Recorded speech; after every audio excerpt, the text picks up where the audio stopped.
জয় হিন্দ। সকল বিদ্যার্থীকে জানাই আমার আন্তরিক শুভেচ্ছা ও অভিনন্দন। আমি হলাম তোমাদের গুরু প্রসেনজিৎ স্যার। আমরা আজকে নতুন একটি টপিক নিয়ে এসেছি, যেটার নাম হলো জিএস এর একটি ইম্পর্টেন্ট টপিক, সায়েন্টিফিক ইনস্ট্রুমেন্ট। সকল কম্পিটিটিভ এক্সামের মধ্যে এবার এটা জেআরবিটি হোক, জেল পুলিশ হোক, এসএসসি হোক, অগ্নিবীর হোক, সিএইচএস এর হোক, সিজিএল হোক, সকল এক্সামের মধ্যে একটা ইম্পর্টেন্ট পার্ট হলো এই যে সায়েন্টিফিক ইনস্ট্রুমেন্ট। ঠিক আছে, এটা থেকে তোমরা জানতেও পারবে আমাদের নোটস কিরকম হয়, কিরকম অথেন্টিক হয়। সকল প্রকার নোটস আমরা এইরকম ভাবে পিডিএফ এর মাধ্যমে প্রোভাইড করে থাকি আমাদের সকল স্টুডেন্টদেরকে। তোমাদেরও যদি প্রয়োজন হয় তোমরা আমাদেরকে হোয়াটসঅ্যাপ করতে পারো। আর প্রথমত তোমরা যদি এডমিশন নিতে চাও আমাদের এই প্যারাগমন্ডো ফিটনেস একাডেমির মধ্যে, তাহলে তোমরা এই নম্বরে কল করে তোমরা এডমিশন নিতে পারো। ঠিক আছে, আর যদি তোমাদের নোটস এর প্রয়োজন হয়, অনলি নোটস, তাহলে তোমরা এই নম্বরে তোমরা মেসেজ করতে পারো। Only WhatsApp message, don't call. ঠিক আছে, নোটস এর জন্য হলে এই নম্বরে মেসেজ করবে। আর যদি তোমরা অফলাইনে এডমিশন নিতে চাও তাহলে এই নম্বরে ফোন করে আমাদের এখানে এডমিশন নিতে পারো। ঠিক আছে, চলো আজকে একটি শুরু করি। দারুণ একটি পার্ট, সায়েন্টিফিক ইনস্ট্রুমেন্ট। ঠিক আছে, চলো সায়েন্টিফিক পার্ট। সায়েন্টিফিক ইনস্ট্রুমেন্ট হলো টপিকটির নাম। ঠিক আছে, প্রথম, thermometer is use to measure the temperature. থার্মোমিটারকে আমরা তাপমাত্রা পরিমাপ করতে ব্যবহার করি, এটা তো সকলেই জানি। আমরা থার্মোমিটারকে আমরা তাপমাত্রা পরিমাপ করতে ব্যবহার করে থাকি।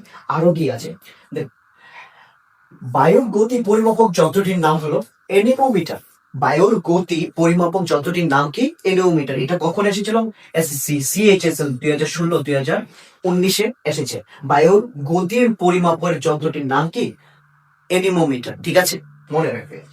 উইন্ড ভেইন, উইন্ড ভেইন হলো একটি যন্ত্র যার মাধ্যমে বায়ুর অভিমুখ মাপা হয়।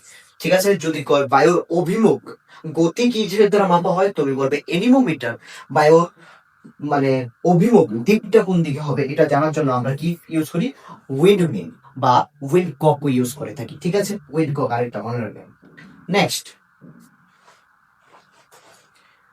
Beaufort scale. বিউফোর্ড স্কেল বাতাসের বেগের পরিমাণ, মনে রাখবে বাতাসের বেগ। ঠিক আছে, বাতাসের বেগ পরিমাপ করা হয় বিউফোর্ড স্কেলের মাধ্যমে। ঠিক আছে, এটাও সি এসএসসি সিজিএল এ এসেছে 2016 মধ্যে। ঠিক আছে, আমরা কিন্তু এখানে একটা দুইটা এক্সামের কথা লিখেছি, এগুলি অনেক এক্সামে এসেছে। ঠিক আছে, সবগুলি তো লিখলে পুরো মানে এক্সাম দিয়ে পড়ে যাবে। ঠিক আছে, তাহলে লক্ষ্য করো এখানে কি হয়েছে, যে কি রেইনফল মানে কি, তাও বৃষ্টিপাত মাপার যন্ত্রটির নাম কি? Rain gauge. ঠিক আছে, বা হাইটোমিটার। রেইন গেজ বা হাইটোমিটার হলো বৃষ্টিপাত বৃষ্টিপাত পরিমাপ করার যন্ত্রটির নাম। বায়ুমণ্ডলীয় চাপ পরিমাপ করতে গেলে কি লাগে? 12 মিটার। ঠিক আছে, বায়ুমণ্ডলীয় চাপ পরিমাপ করতে গেলে কি লাগে? 12 মিটার। এটা দেখো কতবার এসেছে আর কি কি এক্সামের মধ্যে এসেছে। ঠিক আছে, তবে খুব ইম্পর্টেন্ট, বায়ুমণ্ডলের চাপ পরিমাপ করার জন্য কি মিটার প্রয়োজন? 12 মিটারের প্রয়োজন হয়ে থাকে। ঠিক আছে, 12 মিটার পার হঠাৎ কমে গেলে প্রবল ঝড় হয়। মনে রাখবে, হঠাৎ করে যদি 12 মিটারের পারটা কমে যায়, এর মানে এটা সংকেত হলো প্রবল ঝড়। ঠিক আছে, তো এইটাও এসেছিল। ঠিক আছে, কিসের মধ্যে এসেছে? ডব্লিউবিপি কনস্টেবল মধ্যে এসেছিল, ওয়েস্ট বেঙ্গলের অটোমিটার। তোমরা গাড়ির মধ্যেই এই ক্লাসটা দেখছো, গাড়ির মধ্যে বা বাইকের মধ্যে। ঠিক আছে, এইখানে স্পিড থাকে। ঠিক আছে, 10, 20, 40, 50, 80, 180 পর্যন্ত হাইস্ট থাকে। ঠিক আছে না, তো হাইস্ট বা এত বেশি থাকে, গাড়ির উপর ডিপেন্ড করে। তো এইখানে একটা ক্লাসটা থাকে যেখানে লেখা থাকে 2, 3, 5 কতটুকু দূরত্বে গেছে। ঠিক আছে, তো এইটাকে বলে অটোমিটার আর এটাকে বলে স্পিডোমিটার। স্পিডোমিটার থেকে গতিবেগ মাপে, গাড়ির গতিবেগ মাপার যন্ত্রটির নাম হলো স্পিডোমিটার। আর গাড়ির মধ্যে যেন তোমার দূরত্ব মাপা হয়, কি মাপা হয়? গাড়িটা কতটুকু কত কিলোমিটার গিয়েছে এটা মাপা হয় তোমার অটোমিটার যন্ত্রের সাহায্যে। অটোমিটার যন্ত্রের সাহায্যে অতিক্রান্ত দূরত্ব পরিমাপ করা হয়, কতটুকু দূরত্ব গিয়েছে গাড়িটা। ঠিক আছে, তারপরে নেক্সট, বায়ুমণ্ডলের আপেক্ষিক আর্দ্রতা পরিমাপ করার যন্ত্রটির নাম হয়েছে হাইগ্রোমিটার। ঠিক আছে, হাইগ্রোমিটার বায়ুমণ্ডল আপেক্ষিক আর্দ্রতা, যেটাকে আমরা হিউমিডিটি বলে থাকি। ঠিক আছে, বায়ুমণ্ডলের মধ্যে হিউমিডিটি কতটুকু আছে এটা যদি জানতে চাও তাহলে তোমাকে কি মিটার ইউজ করতে হবে? হাইগ্রোমিটার। ঠিক আছে, এটাও দেখো কতবার এসছে কোন কোন এক্সামে। এরকম ভাবে আমাদের নোটস তৈরি থাকে। ঠিক আছে, নেক্সট, হাইগ্রোমিটার বায়ু এবং গ্যাসের আর্দ্রতা, শুধু বায়ু আর গ্যাসের আর্দ্রতা পরিমাপ করার জন্য ব্যবহৃত হয় এখানে। তারপরে নেক্সট, ফেথোমিটার। ফেথোমিটার শব্দের প্রতিধ্বনি নীতির সাহায্যে সমুদ্রের জলের গভীরতা পরিমাপ করা হয়। যদি বলে সমুদ্রের জলের মধ্যে উপরে জাহাজ যদি যায়, সমুদ্রের গভীরতাটা কিভাবে মাপা হয়, মাপার যন্ত্রটির নাম কি, প্রতিধ্বনির মাধ্যমে মাপা হয়, ঠিক আছে, যেটাকে ওই সোনার, সাউন্ড নেভিগেশন অ্যান্ড রিঙ্গিং, ঠিক আছে। তো কি মিটারের মাধ্যমে মাপা হয়, যে কি ফেথোমিটার যন্ত্রের মাধ্যমে শব্দের প্রতিধ্বনি নীতির সাহায্যে কি করা হয়, সমুদ্রের গভীরতা মাপা হয়ে থাকে, ঠিক আছে।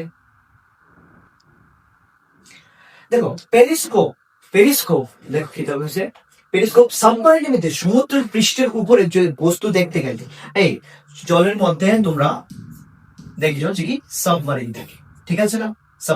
সাবমারিন যদি মনে করো সাপোজ জলের উপরে চলে আসে, ঠিক আছে, জলের উপরে চলে আসে, তাহলে তো মানে শত্রুর কি হতে পারবে, শত্রু দেখে নিতে পারবে না, কিন্তু রেডারের মধ্যেও বুঝতে পারবে, কিন্তু তাছাড়াও শত্রু তো আরো ভিজিবল হবে না এটা। তো উপরে না এসে কি করে, তারা পেরিস্কোপের মাধ্যমে দেখতে পায় উপরে, মানে জলের উপরে কি কি অবস্থিত আছে, ঠিক আছে, কোন বিপদ আছে কিনা ভিজুয়ালাইজ দেখতে পারে। তো পেরিস্কোপ কি রকম থাকে, যেটা এরকম জেড শেপের হয়, ঠিক আছে, এখানে একটা গ্লাস থাকে, এখানে একটা গ্লাস থাকে, আর মনে রাখবে গ্লাসগুলি কত ডিগ্রি অ্যাঙ্গেলে থাকে, 45 ডিগ্রি অ্যাঙ্গেলে থাকে, ঠিক আছে। এখান দিয়ে লাইটটা পাস হয়, এখানে টাচ হওয়ার পর কি হয়, প্রতিফলিত হয়, এখানে আবার বাড়ি খেয়ে আবার এখানে প্রতিফলিত হয়, এখানে যে থাকবে সে এই জায়গার অবজেক্টটারে দেখতে পারবে, ঠিক আছে।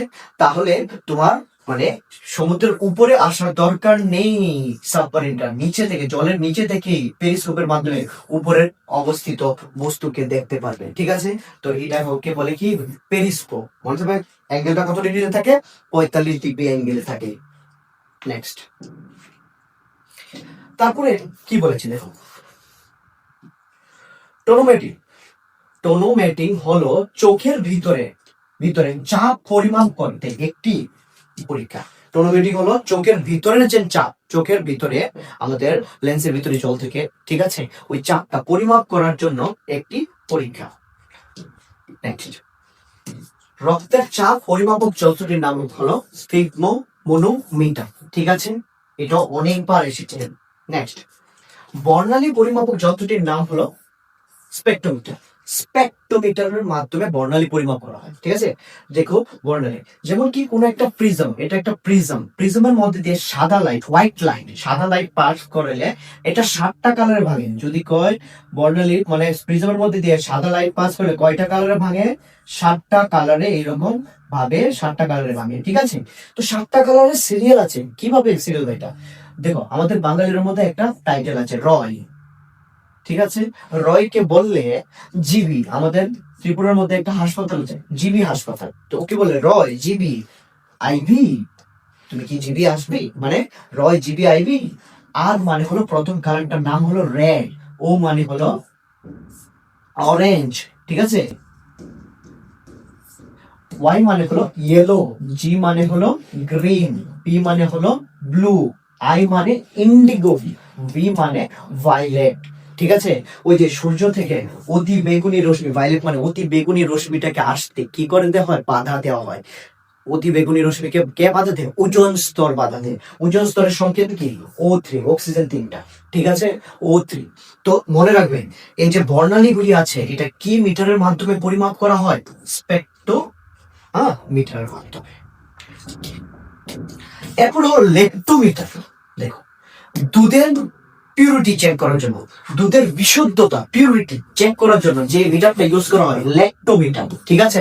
তুমি জানো এই ল্যাক্টোমিটার কোন প্রিন্সিপালের উপর ভিত্তি করে তৈরি করা হয়, তুমি বলবে ল্যাক্টোমিটার আর্কিমিডিস এর প্রিন্সিপাল নীতির উপর ভিত্তি করে তৈরি করা হয়, ঠিক আছে। ল্যাক্টোমিটার আর্কিমিডিস এর প্রিন্সিপালের উপর ভিত্তি করে তৈরি করা হয়। নেক্সট হলো মনোমিটার। কি বলেছে, হাইড্রোস্ট্যাটিক ব্যালেন্স নীতির উপর ভিত্তি করে তরল ও গ্যাসের চাপ পরিমাপ করে। মনোমিটার কার চাপ পরিমাপ করে? তরল ও গ্যাসের চাপ পরিমাপ করে। এটা কোন নীতির উপর কাজ করে? হাইড্রোস্ট্যাটিক ব্যালেন্স নীতির উপর কাজ করে থাকে। ঠিক আছে, আবারও বলে দেই, যদি নোটস এর প্রয়োজন এই নম্বরে তোমরা কি করতে পারো? মেসেজ করতে পারো। ওকে, নেক্সট, পাইরোমিটার তুলনামূলকভাবে উচ্চ তাপমাত্রা পরিমাপ করতে ব্যবহার করা হয়। মনে রাখবে, উচ্চ তাপমাত্রা, সাধারণ তাপমাত্রা থার্মোমিটার দিয়ে আমরা বডির তাপমাত্রা মেপে নিই, ঠিক আছে না কথাটা? তো থার্মোমিটার কিন্তু অনেক ধরনের হয়, ঠিক আছে? ক্লিনিক্যাল থার্মোমিটার, ল্যাবরেটরি থার্মোমিটার, এরকম ভাবে থাকে। ক্লিনিক্যাল থার্মোমিটার আমরা বডির তাপমাত্রা মাপি, ঠিক আছে? যদি ল্যাবরেটরি থার্মোমিটার হয়, এটার রেঞ্জটা -10 ডিগ্রি থেকে 110 ডিগ্রি পর্যন্ত হয়, ঠিক আছে? এটা দিয়ে ল্যাবের কোনো কিছু, মনে করো ঠান্ডা থেকে, প্রচন্ড ঠান্ডা থেকে একদম অনেকটা গরম পর্যন্ত মাপা যেতে পারে, ঠিক আছে? তো কিন্তু পাইরোমিটার মানে তুলনামূলক অনেক উচ্চ তাপমাত্রা মাপতে গেলে তখন আর থার্মোমিটার কাজ হবে না, কি পাইরোমিটারের প্রয়োজন হয়, ঠিক আছে? নেক্সট নেক্সট কি বলেছে দেখো, ইনফ্রারেড অপটিক্যাল পাইরোমিটার জেট ইঞ্জিনের রোটেটিং ব্লেড যেটা আছে, রোটেটিং ব্লেড স্পন এর তাপমাত্রা পরিমাপ করতে ব্যবহার করা হয়। যদি বলে ওই জেট ইঞ্জিন, ঠিক আছে, প্লেন জেট ইঞ্জিন এর মানে রেড হট স্পট এর তাপমাত্রা পরিমাপ করতে কি ব্যবহার করা হয়? বলে ইনফ্রারেড অপটিক্যাল পাইরোমিটার। পাইরোমিটার খুব উচ্চ তাপমাত্রা মাপতে ব্যবহার করা হয়, তাহলে এটার নাম হবে ইনফ্রারেড অপটিক্যাল পাইরোমিটার।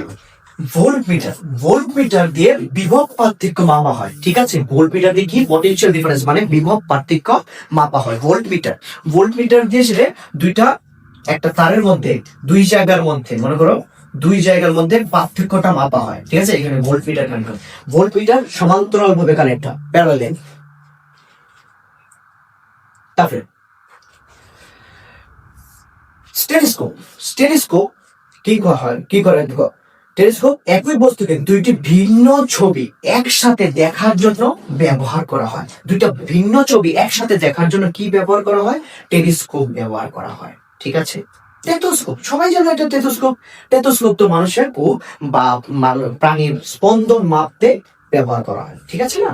এটার মধ্যে কি করা হয়, মনে করো এই যে নবটা থাকে, নবটা থেকে একটা ইয়ে বার হয়, তো এরকম ভাবে মনে করো। তো এটার মধ্যে কি হয়, এটার মধ্যে তোমার একাধিক বা কি হয়, প্রতিধ্বনির সৃষ্টি হয়। সাধারণত আমাদের প্রতিধ্বনি পছন্দ নয়, কিন্তু প্রতিধ্বনিরও প্রয়োগ আছে, ঠিক আছে? যখন মনে করো ওই যে আইসক্রিম, ওরা যখন আইসক্রিম নিয়ে আসে তখন পপ হর্ন বাজায়, এটার মধ্যে কি হয়, প্রতিধ্বনির সৃষ্টি হয়। এটাও প্রতিধ্বনির সৃষ্টির মাধ্যমে, একাধিক প্রতিধ্বনির সৃষ্টির মাধ্যমে এই আমাদের এই যে বুকের যে এত ছোট্ট শব্দটাকে খুব ক্লিয়ারলি তারা শুনতে পারে, ঠিক আছে? টেথোস্কোপের মাধ্যমে। কাকে কাজে লাগায় এই টেলিস্কোপের মধ্যে? প্রতিধ্বনিটাকে, মনে থাকবে তো? নেক্সট, অ্যামিটার, ঠিক আছে? মনে রাখবে ভোল্টমিটারের মাধ্যমে কি বিভব পার্থক্য মাপা হয় বা বিভব প্রভেদ। তো অ্যামিটারের মাধ্যমে কি বৈদ্যুৎ প্রবাহ মানে তড়িৎ প্রবাহ মাপা হয়, তড়িতের প্রবাহ মাপা হয় অ্যামিটারের মাধ্যমে। আবার আরেকটা আছে গ্যালভানোমিটার, বৈদ্যুতিক সকেটের মধ্যে কারেন্ট মানে বৈদ্যুৎ আছে কি না গ্যালভানোমিটারের মাধ্যমে মাপা হয়। বিদ্যুৎ আছে কি না এটা মাপা হয় গ্যালভানোমিটারের মাধ্যমে, প্রবাহটা কতটুকু এটা মাপা হয় অ্যামিটারের মাধ্যমে, ঠিক আছে? মনে রাখবে। ভূমিকম্প মাপা ও তীব্রতা রেকর্ড করতে গেলে সিসমোগ্রাফ ব্যবহার করা হয়। কি ব্যবহার করা হয়? সিসমোগ্রাফ। ভাই অনেকে রিক্টার স্কেল দিয়ে রাখে, ঠিক আছে? রিক্টার স্কেল না, কি কি তীব্রতা, ভূমিকম্পের তীব্রতা মাপা রেকর্ড করা নাম কি যন্ত্রটা? সিসমোগ্রাফ। সিসমোগ্রাফ কিরকম থাকে জানো? এরকম ভাবে একটা লোহার যন্ত্র, মানে লোহার মধ্যে যন্ত্রটার মতো থাকে, নিচে একটা ড্রামের মতো থাকে সিলিন্ডারিক্যাল, এটার মধ্যে গ্রাফ শিটের মতো থাকে। এটা যখন ভূমিকম্প হয় এটা নড়তে থাকে, তো পেন্সিলটা এটার মধ্যে ড্র করে যে কি কতটুকু হাইয়েস্ট তীব্রতা ছিল ভূমিকম্পটা। ভূমিকম্পের সময় কম্পাঙ্ক পরিমাপ করতে কি ইউজ করা হয়? সিসমোগ্রাফ। কম্পাঙ্ক ওই যে গ্রাফটার মধ্যে কতটুকু কম্পাঙ্ক আছে। দেখো নেক্সট, একটি নেভিগেশন যন্ত্র, এই দুটি দৃশ্যমান বস্তুর মধ্যে কি কৌণিক দূরত্ব মাপতে, কৌণিক দূরত্ব অ্যাঙ্গুলার ডিস্টেন্স, ঠিক আছে, কৌণিক দূরত্ব মাপতে তোমার ব্যবহার করা হয়, ঠিক আছে।